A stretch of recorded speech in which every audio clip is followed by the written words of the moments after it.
ఈరోజు తెల్లవారుజామున 4 గంటల నుంచి మహబూబాబాద్ నడిబొడ్డున కలెక్టర్ కార్యాలయానికి అత్యంత సమీపంలో వందలాది మంది పోలీసులు గుడిసెవాసుల మీద భయానకమైనటువంటి దాడి చేస్తున్నారు. ఆడ మగ తేడా లేదు. మహిళల మీద పెట్టకూడని చోట చేతులు పెట్టి వేధిస్తున్నారు. ఇది దుర్మార్గమైనటువంటి చర్య. ఈ కీచక పర్వాన్ని తెలంగాణ ప్రజా సంఘాల పోరాట వేదిక తీవ్రంగా ఖండిస్తున్నది. గత 3 సంవత్సరాలుగా భూమి కోసం, ఇళ్ల స్థలాల కోసం పోరాడుతున్నటువంటి నిరుపేదల మీద 21వ ఇప్పుడు పోలీసులు విరుచుకుపడ్డారు. ఈ దారుణాన్ని తక్షణం ఆపాలని మేము డిమాండ్ చేస్తున్నాం. 200 ఎకరాలు నిరుపేదలకు ప్రభుత్వం ఇచ్చినటువంటి లావాణిపట్ట భూమిని రెవెన్యూ అధికారులు, స్థానిక రాజకీయ నాయకులు కొంతమంది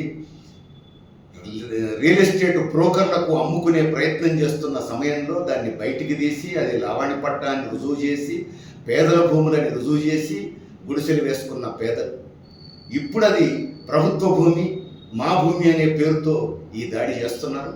ఇది దుర్మార్గం. ఇట్లా జరగొద్దు అని మేము ముఖ్యమంత్రికి స్వయంగా 4 సార్లు చెప్పాం. ముఖ్యమంత్రి గారు మార్చిలో బడ్జెట్ సమావేశాలు అయిపోనివ్వండి, ఏప్రిల్లో ఈ సమస్యను పరిష్కారం చేద్దాం, ఇందిరమ్మ ఇండ్ల స్కీమ్లో వాళ్ళందరికీ ఇండ్ల పట్టాలు వచ్చేటట్టు చూద్దామని చెప్పేసి అన్నారు. ముఖ్యమంత్రి గారి వాగ్దానం మేరకు అంతా ప్రశాంతంగా ఉన్నది. ఎవరి స్థలంలో వాళ్ళు, ఎవరి గుడిసెలో వాళ్ళు ఉన్నారు. కానీ ఉన్నట్టుండి ఈరోజు తెల్లవారుజాము నుంచి భయానకమైనటువంటి దాడి చేస్తున్నారు పోలీసులు.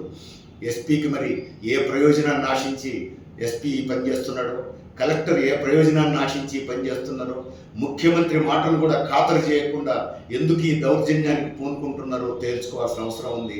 ఇప్పటికైనా పోలీసులు వెనుకడుగు వేయకపోతే, ముఖ్యమంత్రి మళ్ళా జోక్యం చేసుకుని సమస్య పరిష్కారానికి మార్గం సూచించేంత వరకు కామ్గా ఉండకపోతే మహబూబాబాద్లో పోరాటం ఉధృతం చేయాల్సి వస్తుందని చెప్పి పోలీసులకు, రెవెన్యూ అధికారులకు హెచ్చరిక చేస్తున్నాం. తెలంగాణ ప్రజా సంఘాల పోరాట వేదిక కళ్ళు మూసుకొని కూర్చోదు. పాలకుల సంగతి, అధికారుల సంగతి తేల్చుకుంటాం, వేలాది మంది ప్రజల్ని సమీకరిస్తామని చెప్పి హెచ్చరిస్తున్నాం.